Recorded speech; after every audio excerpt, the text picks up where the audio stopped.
We should begin with the fact that the interstellar visitor, 3I Atlas, has just revealed a transmission, a deliberate pattern signal detected by radio telescopes that appears to emanate from the object.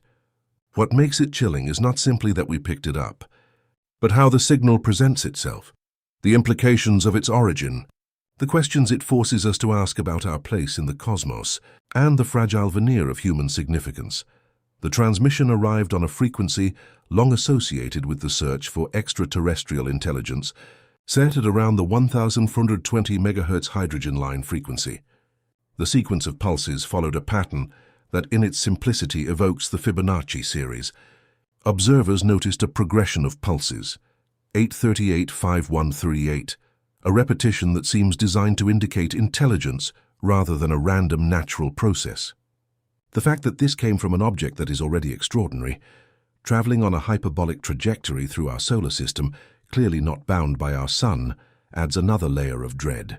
It suggests that this is not simply a curious comet, but something else entirely, that this signal was emitted by 3I Atlas forces, a reckoning. If the object were merely an inert chunk of ice and dust, drifting in from another star system, we would not expect organized radio transmissions. But now we have a visitor fast-moving, passing through breaking norms, and radiating something that might be intentionally addressed. The implications ripple outward. The universe might not just harbor life. It may harbor agents of life or agents of intelligence, and we could be in their sights. Consider the nature of 3I Atlas itself. It is, by current classification, the third interstellar object ever confirmed passing through our solar system, following 1I Oumuamua and 2I Borisov. It came from beyond the Sun's gravitational hold on a hyperbolic path, suggesting that it originated in another stellar system altogether. Observations show unusual composition. Spectroscopic analysis indicates unusually high concentrations of carbon dioxide relative to water, the presence of cyanide gas and atomic nickel, and the absence of iron vapor that we would expect in a typical comet's outgassing. These anomalies had raised eyebrows already, but now, with the transmission, there exists the possibility that the object is more than just physically anomalous. It might be purposefully anomalous. The signal's structured nature implies deliberation. Intelligence requires a communicator and a recipient, and the very fact that we intercepted this suggests the communicator may regard us, or any attentive observer, as a valid recipient. Perhaps the sender planted the signal intentionally. Perhaps the object is a probe whose function is to broadcast once arriving in a new star system. The idea that 3I Atlas acts as a device, a battered but still active dispatch from some civilization or intelligence unknown, is one of the most terrifying prospects yet. Because terror lies not only in the existence of intelligence beyond us, but in the intentions of that intelligence. If 3I Atlas sent this signal, what is its aim? Is it benign? A greeting across light years, a curiosity mark, a cosmic postcard? Or is it something darker? The pattern is simple, intelligible, but minimal. That minimalism is telling. It indicates caution, withholding of information, limited bandwidth, or perhaps a probe with limited power or directive. The fact that the communication appears coded rather than plain suggests a sender who knows how to encode intelligence, how to contact something different. That may well be us. That may also be the beginning of something far beyond us.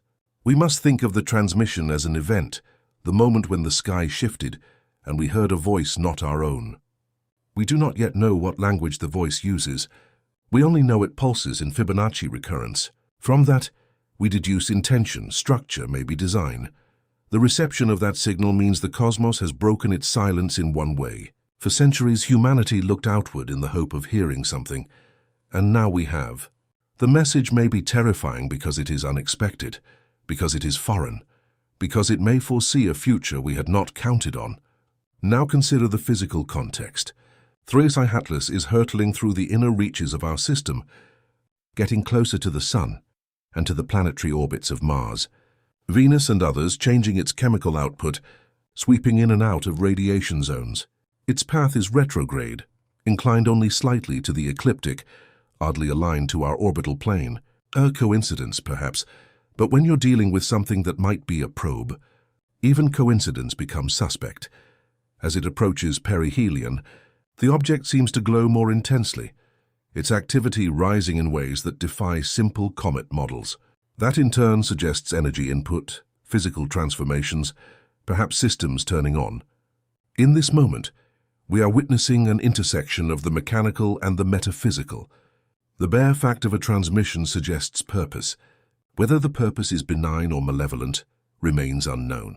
The terror lies in the possibility that the cosmos is not indifferent to us, that we are within the range of active agency, and that what we are hearing is only the beginning.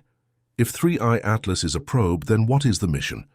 We are at the mercy of our imagination, reconnaissance, invitation, warning, test. If the message is terrifying, it is because it leaves open the door for all those possibilities. Then there is the underlying implication for humanity. We have believed ourselves alone, or at least extremely rare. The detection of an interstellar object passing through is striking physical evidence of other systems. But the detection of a structured message inside that object is existential evidence. We are not only not alone, somebody chose to communicate. It forces us to re-examine our models of ourselves, our place in the solar system, our relationship with the cosmos. It forces us to assume we are a potential actor, on a stage far larger than we imagined, and possibly under observation. This is not simply a scientific curiosity.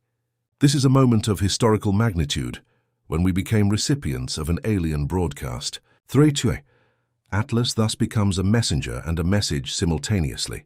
Its charted origin in the outer reaches of the Milky Way's disk, possibly billions of years older than our solar system, suggests that it carries information from epochs and conditions far beyond our planetary cradle. If its transmission is genuine, the information content might be staggering, not perhaps a fully fledged interstellar encyclopedia, but a probe's micro-message, a signal to catch attention and mark presence. The fact that we understood the pattern at all proves we have at least minimal ability to decode, but that barely scratches the surface of what could lie ahead. We must also grapple with the terror of discovery. What if we desperately misinterpret the message? What if the signal is not from an intelligence with benign motives, but rather a system exploring, cataloging, or even targeting new worlds? If this is a probe, we must consider motive, capability, control. Do we assume this message is isolated? Could 3I Atlas carry additional payloads or other hidden transmissions? The message we heard may be only phase 1.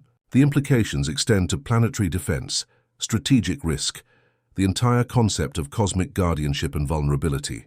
Given that 3I Atlas is fleeting, it will not remain in our system indefinitely. The window to interact, observe, interpret is acute and narrow. This transmission may be the sole direct communication we ever receive from this visitor. It means that what we hear now may be decisive in interpreting, responding, acting,